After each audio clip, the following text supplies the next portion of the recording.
Hi, I'm Jen. And I'm Jade. And we're from Pillbox Games, and we want to share with you the rules of Mud. Mud's our new game coming out on October 6th to Kickstarter. And it is a strategy game for 2 to 6 players, takes about 20 to 40 minutes, and it is 14 and up. In Mud, players play wealthy politicians attempting to influence a presidential election. You don't care which party you belong to, you're just trying to get enough voters to enough regions of the United States to secure your victory. And on your voter cards, you're either going to have conservatives or liberals or undecided that really play as wild cards. The other type of cards that we've got are rat cards. Those are your power cards that you can play onto other players. And they each can do something to the players. We'll go through that in a minute. And then the only thing you have to keep in mind is every time you play a rat card, you have to take a scandal card. So you start the round by dealing out 7 cards to each player. And these cards are mostly voters, but there's some rats mixed in. The first player to go is the one who's held the highest level of elected office. So on your turn, you play up to 3 votes. You start to create what's called a voter map in front of you. And you can also play as many rat cards as you want. The game moves clockwise and it ends when a player has enough voters in different regions of the same political party. And this includes undecideds. Undecideds are like wild cards. And so the standard that we kind of recommend for you guys is 3 of the same votes in 4 different regions. So really you're going to need 12 cards to win. If you want the game to go a little quicker, you could do 3 of the same political party votes in 3 different regions. Or if you've got more than 5 players, we recommend again doing 3 instead of 4 regions. Yeah, and if you're just one-on-one, I would recommend doing 4 voters of the same political party in 4 regions, all 4 regions. Cool. As you build your map in front of you, you're going to want to put your votes in regions. So you're going to want to put your western votes together, northeast, etc. And we like to do it in a column like this. And it really doesn't matter the political party. You can mix them up within the region itself, but you'll start to see that some players, as they start playing, they're going to want to go for a certain political party in order to win. And then when you take a closer look at each voter card, it's got 3 different things in it. One that we talk a lot about is the political party, so conservative, liberal, or undecided. You're also going to see a region, so it's northeast, midwest, south, and west. And Jen's not from the US. No, I'm not from the US, but I know my directions on a compass. And the other thing that you'll see on there is an economic class. So either working, middle, or upper class. You'll see that by the $sign. There are a bunch of different types of rat cards. There's Shred, which makes any player, including yourself, should you choose to use it on yourself, discard their entire hand except for 1 card.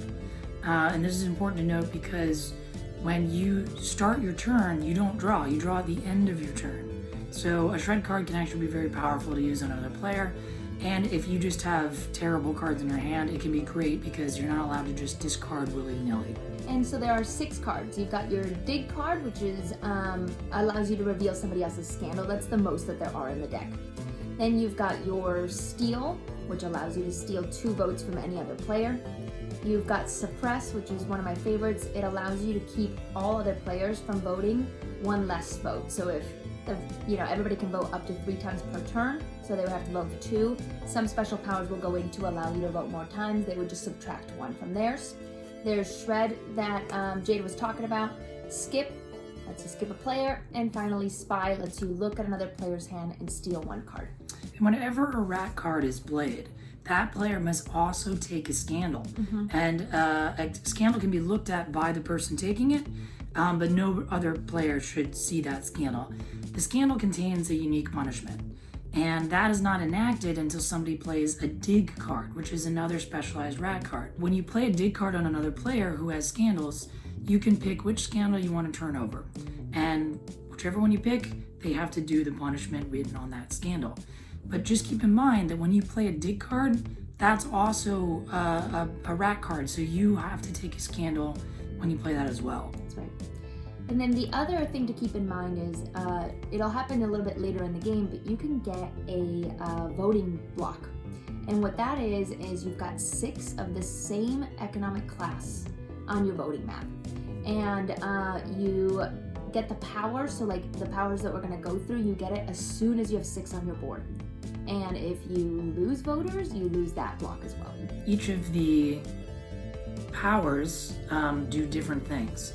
So if you have 6 or more of the working class voter in your voter map, you get to steal 1 working class voter from another player per turn. If you have 6 or more of the middle class power, you get to play 1 extra voter per turn.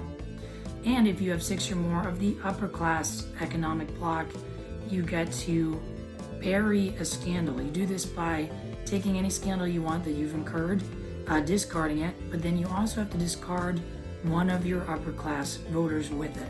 It's kind of like you're blaming this person on the scandal instead of you. And the other thing to do is you're encouraged to make deals. So during the game, if you want to make a deal with the other politicians at the table, you can feel free to do that. You can trade cards, you could try to gang up on players together, and that is highly encouraged. And then the other thing that we've done is made the number of voters and their demographics similar to that of US demographics. So for example, it's going to be easier to lock in the Southern conservative vote than the liberal. It's going to be easier to do the liberal in Northeast. West and Midwest are pretty even. West leans slightly liberal and Midwest leans slightly conservative.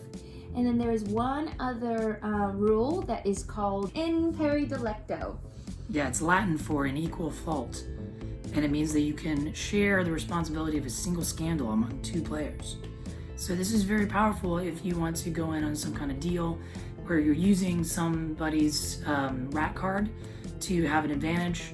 Let's say Jen wants to give me a rat card to play on another player because they might win.